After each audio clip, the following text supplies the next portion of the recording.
Bismillahirrahmanirrahim. Assalamualaikum warahmatullahi wabarakatuh. Alhamdulillahilladzi anzala ala abdihil kitaba wa lam yaj'al lahu iwaja. Asyhadu an la ilaha illallah wahdahu la syarikalah wa asyhadu anna Muhammadan abduhu wa rasuluhu la nabiyya ba'dah. Tribuners yang dirahmati oleh Allah Subhanahu wa taala.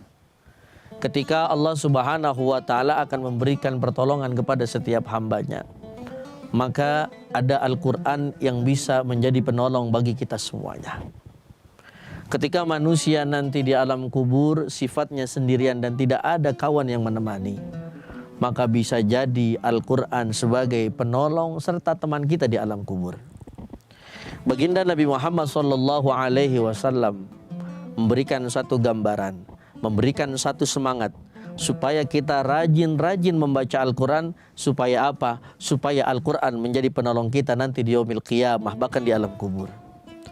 Sebab kata Nabi Muhammad SAW, Iqra'ul Quran fa innahu ya'ti yaumal qiyamah syafi'an li ashabi. Bacalah Al-Quran, sebab Al-Quran akan menjadi penolong nanti di yaumil qiyamah. Tribuners yang dirahmati oleh Allah Subhanahu wa taala. Maka Al-Quran ini kalau kita jabarkan panjang, Al-Quran itu kalam Allah, kalam-kalamnya Allah Subhanahu wa ta'ala, yang diamanahi kepada baginda Nabi Muhammad SAW. Dulu sebelum diturunkan kepada Nabi Muhammad SAW, Allah menawarkan kepada gunung. Namun gunung bukanlah makhluk seperti manusia yang mampu memegang yang namanya amanah dari Allah berupa Al-Quran. Lau anzalna hadzal qur'ana ala jabalil la ra'aitahu khashi'an mutasaddian min khasyatillah. Al-Quran mundur, jangan aku ya Rabb, aku tidak mampu. Lalu diturunkan kepada manusia yang paling hebat, yaitu Rasulullah sallallahu alaihi wasallam. Ketika Rasulullah sallallahu alaihi wasallam diamanahi Al-Quran, maka Rasulullah mendakwakan kepada umatnya supaya umatnya tidak meninggalkan Al-Quran. Contoh, ketika Rasulullah sallallahu alaihi wasallam paham Al-Quran ini sebagai penolong, maka dulu Rasulullah sallallahu alaihi wasallam mengajarkan kepada para pengikutnya, kepada umatnya untuk terus istiqamah membersamai Al-Quran.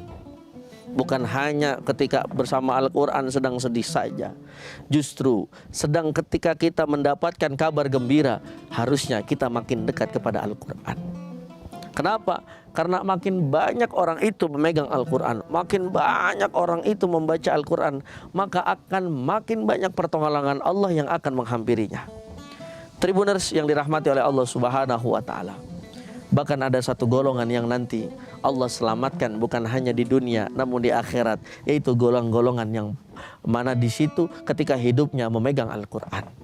Tribuners yang dirahmati oleh Allah Subhanahu wa ta'ala. Maka dari itu, ini bulan istimewa, bulan di mana diturunkan Al-Quran, aw syah nuzulil Quran, yang mana bulan ini menjadi bulan istimewa karena Ramadan, istimewa karena diturunkan daripada Al-Quranul Karim. Maka dari itu, mari sama-sama kita raih keberkahan Ramadan.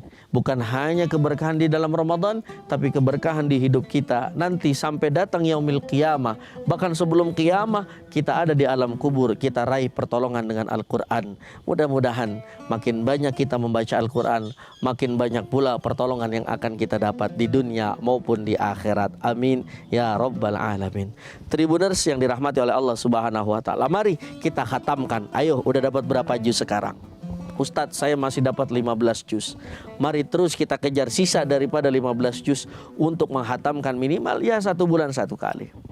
Ustadz, saya mau khatam 2 kali, boleh nggak? Boleh. Bahkan jangankan 2 kali, 5, 7, 6 juga boleh kita menghatamkan Al-Quran di dalam bulan suci Ramadan. Pertanyaannya, kuat apa enggak? Mudah-mudahan kita semuanya diberikan kekuatan untuk terus pertama membaca Al-Quran. untuk terus meresapi daripada isi Al-Quran. Dan mudah-mudahan yang paling istimewa kita dapat menghafalkan daripada isi Al-Quran, sehingga Al-Quran bisa juga menjadi penahan. Ketika kita ingin berbuat maksiat, kita ingat ada Al-Quran di dalam hati kita. Ketika kita ingin berbuat dosa, ketika kita ingin berbuat zalim, kita ingat ada Al-Quran di dalam hati kita. Maka insya Allah Al-Quran yang akan menjadi penghalang daripada setiap perbuatan maksiat yang akan kita lakukan. Amin ya rabbal alamin. Tribuners yang dirahmati oleh Allah Subhanahu wa taala, ini saja, wallahul muwaffiq ila aqwamit thoriq. Assalamualaikum warahmatullahi wabarakatuh. Terima kasih sudah nonton. Jangan lupa like, subscribe, dan share ya.